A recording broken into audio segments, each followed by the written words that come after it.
these 2 days, we're going to share the vision of biogas.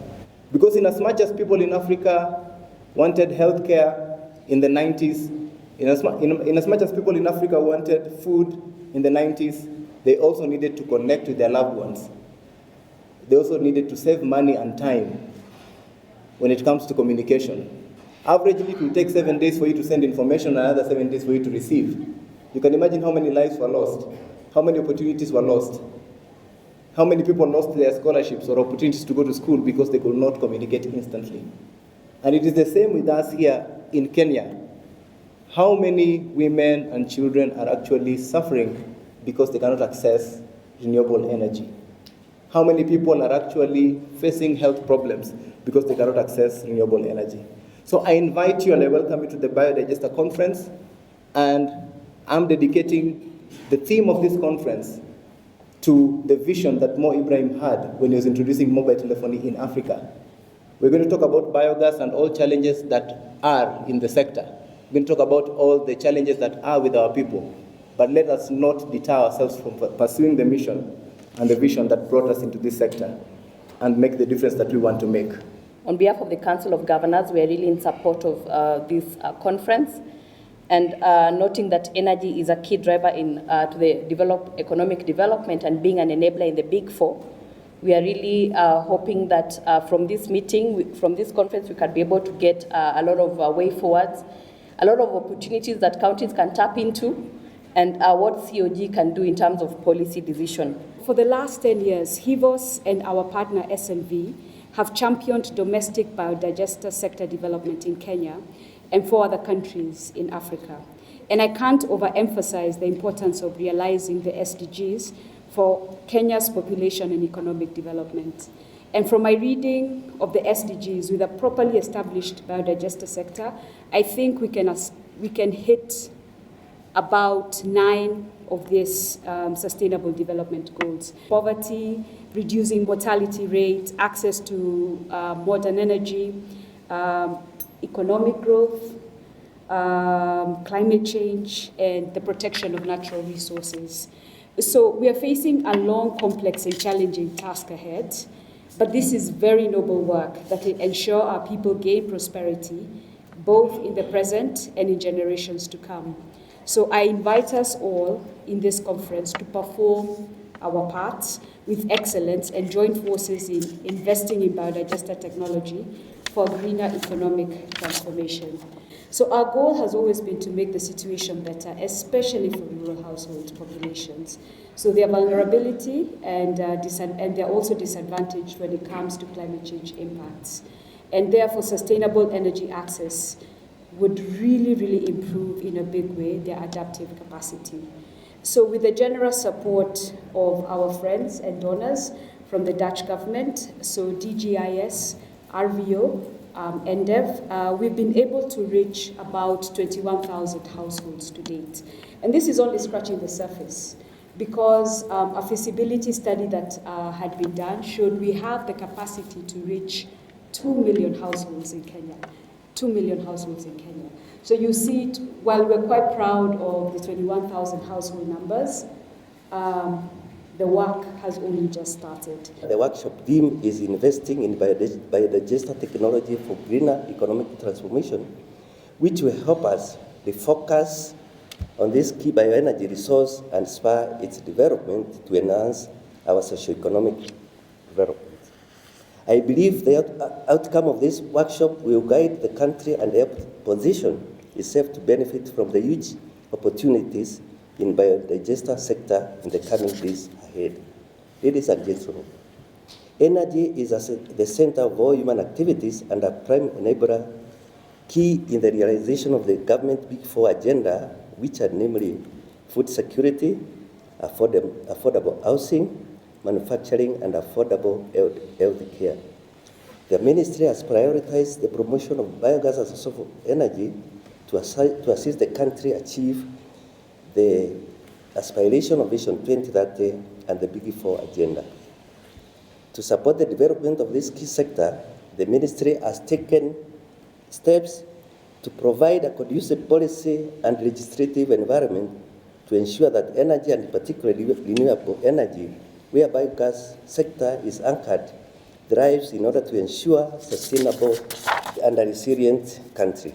The Poor People's Energy Outlook, as we call it, is an exciting and excellent exploration by Practical Action, drawing on our over 30 years working in improving energy access to highlight what it means to live in energy poverty, but importantly look at what we can do to ensure as a global community we have solutions that makes energy access affordable, appropriate, and sustainable for people. This particular third part in the series of our Energy Outlook is really important for this particular conference because it highlights the importance of investing in the clean cooking subsector and importantly demonstrates what we need to do in energy planning and financing and delivery within the subsector to escalate energy access in the country. A round of applause. There are times when policy is ahead of innovation, and there are other times, most of the times, where innovation is ahead of policy, where we innovate and go back now to legislate and also to develop policies that will be now regulating how these innovations are going to be turned out of the economy, because it's very hard for you to predict what the technicians tomorrow will be coming up with. We need to be very innovative in terms of the products. We saw different models of financing, such as pay-as-you-go, that was shared by Sistema. And within the 2 years that they have been in this country, they have been able to sell more than 2,000 biodigesters. There's more. Biogas digesters is one product out of a system. It has to be looked at holistically from the design. How does a farmer decide when they come to this exhibition? You know, there's so many designs. How can I tell which one is best? Every contractor is saying they have the best. Innovation is supported at the individual level and at the enterprise level. For enterprises, we create enabling environment such as tax rebate for innovation, for good ideas that are supposed to impact on a big portion of the population, or what is called the common good. One of the first things that I think I've really felt coming up very strongly, even in the discussion that we had in the private sector working session on the other side, is the issue of training, education, awareness creation. Somebody floated that idea. Why don't we start looking for friends and donors who can assist us to start biogas? Biogas was just a very strange thing even to myself, because we are just hearing people talking about the biogas, but we didn't know what it was. And I think as a sector, we need to stop, and I think we should stop marketing biogas as a cooking fuel, because that's marketing a product. We need to start marketing a solution. And this is a solution that encompasses a lot of things, which has an effect on people's incomes, on your farms, on your health. So it's an holistic approach. There is need to enhance research in order to understand the demand side of the technology, not only the supply side. And therefore the issue of integrating academic institutions as well as other players in terms of understanding not only the innovation part but as well as the socio-economic benefits of the innovation was said to be key. One person cannot work alone, because if you look at the biogas sector, it's multifaceted and you need many actors together. One, you need the actors who are the private sector, the BCEs, who are going to install biogas. You need also the people who are doing promotion and marketing for this, who also need to come up. You need other actors who are financiers, because biogas is not a very cheap product. It costs about between $500 to $600 to install one, and most of the people in the rural population cannot be able to afford that. So you need financiers who can come and give credit for installation, and then farmers are able to pay later on. If you look at other aspects of biogas, like bioslurry, KBP may not be able to promote or do extension alone, so you need the government, which is public, to come and align extension services within their ministries so information is able to reach to other people. So this one cannot be done by one unit alone. You need quite several actors coming together and playing that role to be able to enhance uptake. Okay. As we know, we have a technical potential of at least 2 million households in Kenya. We have done now a bit more than 1%. I think if we can really solidify these partnerships around the issues we try to tackle, then I think the future will be bright. And if we talk in a few years' time, I think we will not talk about 20,000, but maybe about 50,000 or even 100,000 digesters. So for us, the theme of this conference is really very much aligned with what we do every day and with what we ambition and we are aiming for. HIVOS believe that everything that they do is to challenge the status quo.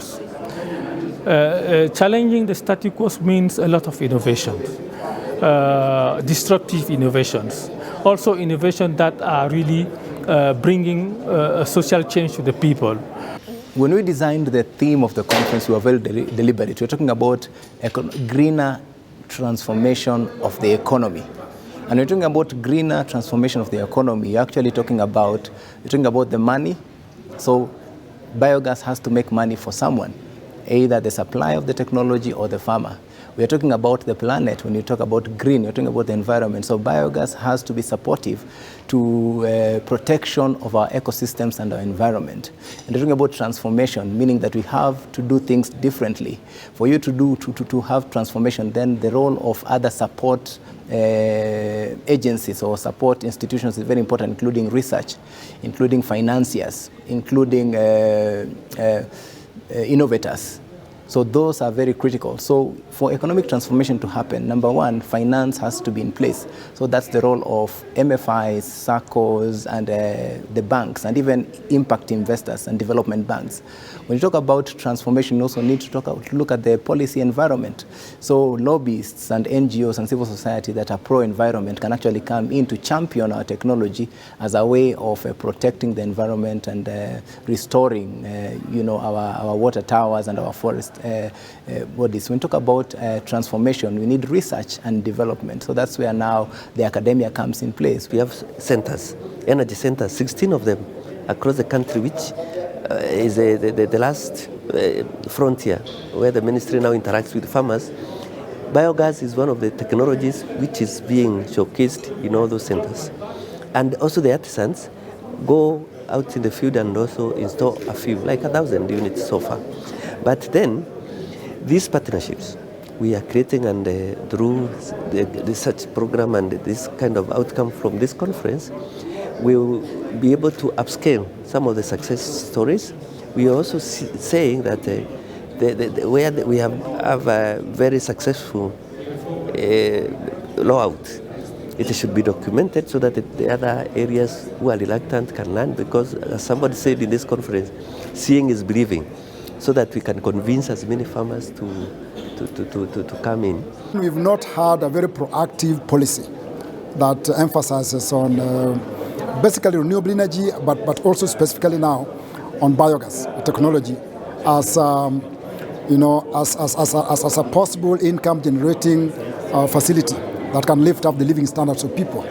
I think there's been very slow policy and regulatory framework development around that area, and usually that sets the pace. When you have a very robust, solid, clear policy on which direction you want to take in a particular sector or subsector, then it gives the drive for that sector to pick up. I think with what we have seen in the conference, there's a strong push and a stronger voice that is really calling government to rise up to the occasion and ensure that we have regulations, because the level of growth and the vibration that we are seeing, the vibrancy that we are seeing in the sector right now demands that government steps up and demands that we have regulations, or else we're going to be in chaos. So government has to be closely brought close to the program and to the activity of the program, so that we do not lack or do not lag on the regulations. We have a program in the government where we are doing pilot, especially in areas with a lot of potential, so that they can use as a demonstration sites for the farmer to be able to benefit from that initiative, because we are doing institutional and domestic plants, biogas plants.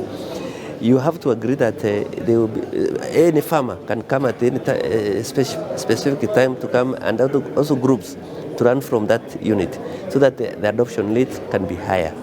But we are also putting in policies, as I've said, incentives. We are providing, like now, most of the, even if the biogas equipment have been zero-rated, VAT zero-rated, so that at least they don't attract taxes, some of the taxes, so that they are cheaper and affordable.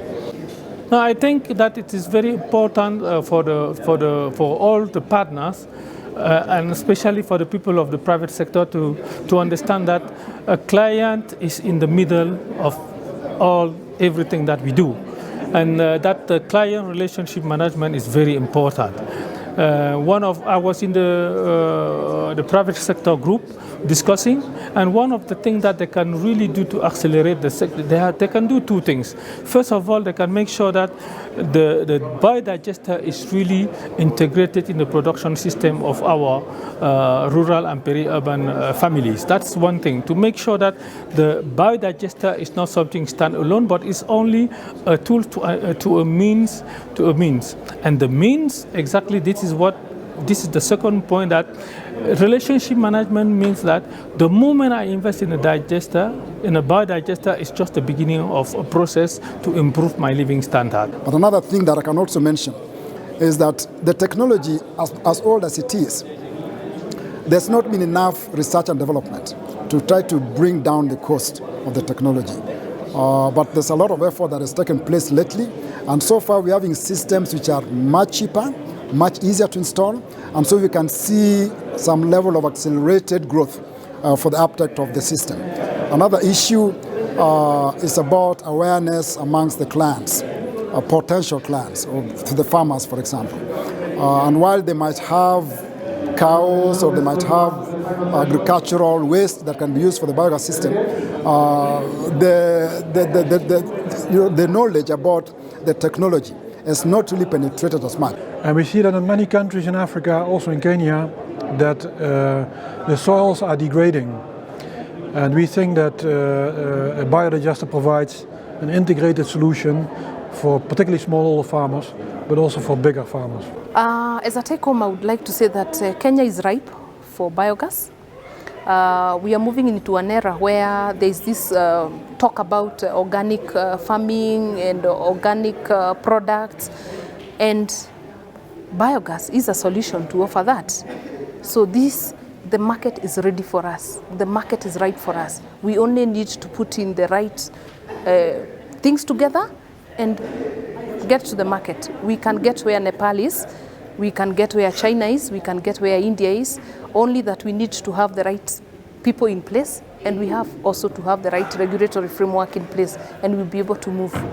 The future of biogas in Kenya is huge, because there was a recent publication from the International Group on Climate Change saying that the intensive agriculture, the big agriculture that you see in Europe and America, it's very harmful to the climate, and they suggest people to come back to the smallholder farming.